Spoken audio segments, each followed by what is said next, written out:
मैं चोटन के हमारे धनाऊ गांव के बारे में आपको बताना चाहूंगा।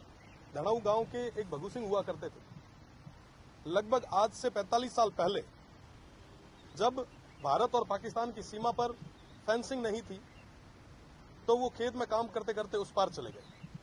पाकिस्तान के रेंजर्स ने उन्हें गिरफ्तार कर लिया और आज भी 45 साल बाद भी हम लोग, ऐसे कई सारे लोग हैं जिन्हें अभी तक वापस नहीं ला पाए। उनके परिवार ने प्रदेश के और देश के सब नेताओं के आगे गुहार लगाई। थोड़े दिन पहले उनके परिवार से कुछ लोग आए, उन्होंने कहा कि 45 साल हो गए, अब हमें प्रदेश की सरकार और देश की सरकार पे भरोसा है कि वो कुछ न कुछ कदम उठाएंगे। ऐसे मामलों को प्रदेश की सरकार के सामने, प्रदेश के सबसे बड़ी पंचायत में आप रखें। वाकई ये बहुत बड़ा और गंभीर विषय है कि कोई परिवार का व्यक्ति 45 साल तक एक देश से दूसरे देश में प्रताड़ना झेल रहा है और हम आज भी उन लोगों के बारे में नहीं सोच रहे। मैं बताना चाहूंगा कि लक्ष्मी कंवर से उनकी शादी हुई थी। लगभग अब लक्ष्मी कंवर जी की भी उम्र 60 साल हो गई है। आज भी वो इसी इंतजार में है कि प्रदेश की सरकार, हमारे नुमाइंदे, हमारे जनप्रतिनिधि इस बारे में बात करेंगे और उन तमाम लोगों को जो हमारे लोग हैं किसी कारणवश, भूलवश उस तरफ चले गए हैं, उनको छुड़वाने का प्रयास करेंगे। साथ ही साथ क्योंकि मैं भारत और पाकिस्तान की सीमा से आता हूं, मेरी जो लोकसभा और विधानसभा क्षेत्र है वो बॉर्डर पे है। सीमांत के कई सारे लोगों का उस पार संबंध भी रहा है। अमरकोट हो चाहे सिंध का क्षेत्र हो, मूल रूप से मैं बात करूंगा, हमारे सोडाज हैं, कोड़ी है, भील समाज के मेरे भाई हैं, सिंधी समाज के हमारे भाई हैं, साथ ही साथ हमारे मेघवाल समाज के और दलित समाज के भाई हैं, जो जिनकी रिश्तेदारी आज भी उस तरफ है, पर वर्तमान में उन्हें आने जाने के लिए भी बहुत बड़ी समस्या का सामना करना पड़ रहा है। आप देखेंगे कि वहां जाने के लिए, वीजा के लिए इन तमाम लोगों को दिल्ली के कई बार चक्कर निकालने पड़ते हैं, दर दर की ठोकरें खानी पड़ती है। अपने आप में ये बहुत बड़ा एक चिंता का विषय है।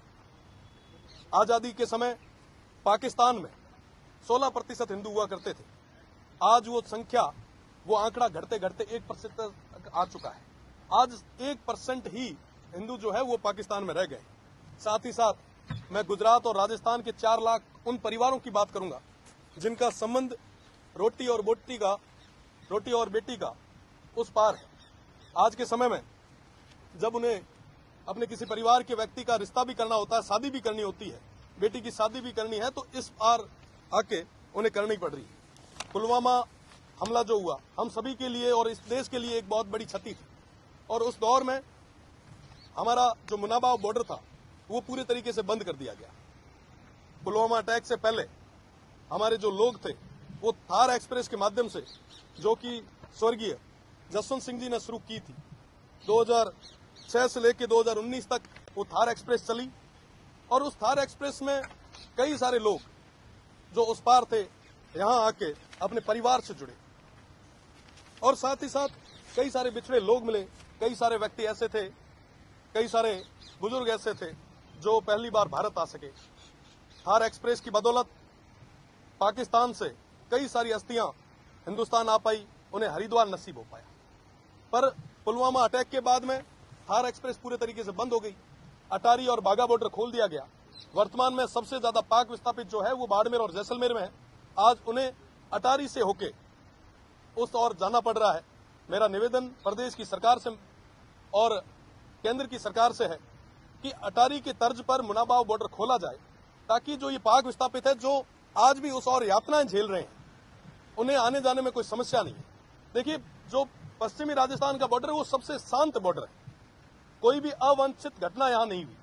तो इसके लिए आज हमने स्थगन लगाया था और आने वाले समय में भी इन पाक विस्थापित जो हमारे भाई हैं, जो उस ओर परेशान होकर इस ओर आए हैं, उन्हें पूरी व्यवस्था कैसे मिले, इसके लिए हम प्रयास भी करेंगे। साथ ही साथ मेरा पुनः निवेदन रहेगा कि मुनाबाव बॉर्डर को इस तर्ज पे खोला जाए। अगर पाकिस्तान अपनी जीरो लाइन तक, थोड़े दिन पहले, 15 दिन पहले आपने देखा होगा कि जीरो लाइन तक वो अपनी ट्रेन ले आया है, तो क्यों नहीं हम भी एक ऐसा प्रयास करें ताकि हमारे लोगों को कम से कम समस्या हो। जो पाकिस्तान में प्रताड़ना झेल रहे हैं, क्यों नहीं हम उन्हें अपने देश में जगह दें।